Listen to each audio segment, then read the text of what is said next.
Bank Negara has maintained the overnight policy rate at 1.75% following the Monetary Policy Committee meeting today as it sees continued recovery in the global economy, although downside risks remain amid the uncertain pandemic. The central bank said the recent resurgences of COVID-19 cases and the subsequent containment measures have affected economic activity in several major economies, although the expedited rollout of vaccination programs and policy support are expected to lift global growth prospects. Downside risks include a further resurgence of COVID-19 infections and delays in mass inoculation.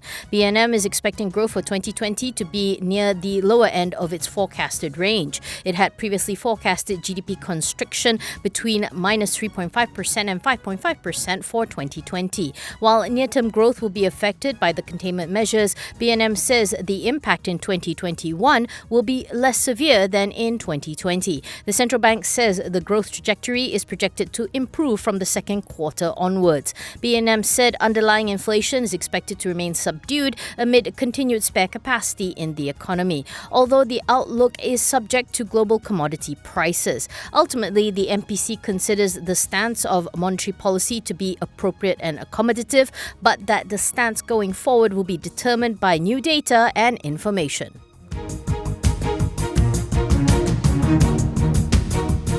Loss-making Malaysia Airports Holdings says that its turnaround will depend on how early Malaysia opens its international borders. Group CEO Datuk Muhammad Shukri Muhammad Saleh says that once international travellers return, MHB will be able to return to profitability pretty fast. Speaking at a virtual press conference, Muhammad Shukri says that while domestic travel will not help push it over the profitability threshold, it will help with cash flow. He adds that MHB does not foresee a return to pre-pandemic levels before 2023 at the very latest. However, on a positive note, Muhammad Shukri says that none of the airlines it services had ceased operations in 2020. MHB is also looking at several options in airport investments under the new operating agreement that it is currently negotiating with the government. This includes self-funding supported by profit guarantees from the government. MHB manages 39 airports in the country. It is allocating 400 million ringgit in capital expenditure this year,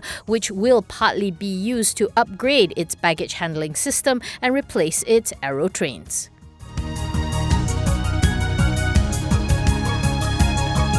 Airasia Group reiterated that it is not cancelling its Airbus orders, rather the preferred option is to delay them. In an interview with CNN, Group CEO Tan Sri Tony Fernandez says the airline was expected to end up taking the planes which it ordered from Airbus. However, he did not specify whether he was talking about the group as a whole, which includes long-haul unit Airasia X. To recap, Reuters had reported that Airasia was not looking to switch aircraft suppliers despite AAX cancelling orders from Airbus. According to reports, the Airbus AAX deal included 10 350 wide-body jets worth $3.2 billion.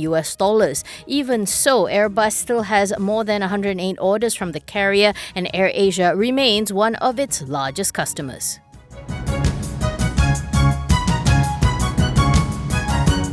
Included in the flurry of 11th-hour pardons issued by lame duck US President Donald Trump was Low Taek Jho associate Elliot Broidy. According to reports, Broidy pleaded guilty in October to acting as an unregistered foreign agent, admitting to accepting money to secretly lobby the Trump administration for Chinese and Malaysian interests. As part of the plea deal, Broidy admitted to accepting $9 million from Low to drop US investigations into the 1MDB scandal. A well-known fundraiser for the Republican Party, Broidy held finance posts in Trump's 2016 campaign and on his inaugural committee. The twice impeached outgoing president pardoned a total of 70 people and commuted the sentences of an additional 73 people. The list ranged from former political strategist Steve Bannon to rapper Lil Wayne. According to the New York Times, pardon seekers have paid allies of Trump tens of thousands of dollars to press the president to grant clemency. His successor, President-elect Joe Biden, is set to be sworn in tomorrow.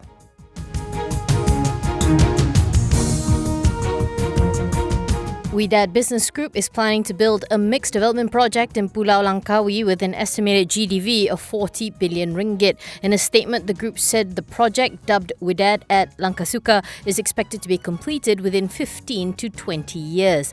WBG is owned by Kedah-born Tan Sri Muhammad Iqmal Opat Abdullah. It is also a majority stakeholder of Bursa-listed Wydad Group and Data Prep Holdings. WBG says it intends to erect a man-made island that will eventually span 1,000 acres. The development will comprise 5- and 6-star hotels, an international golf course, shopping malls, higher learning institutions and healthcare facilities, among others.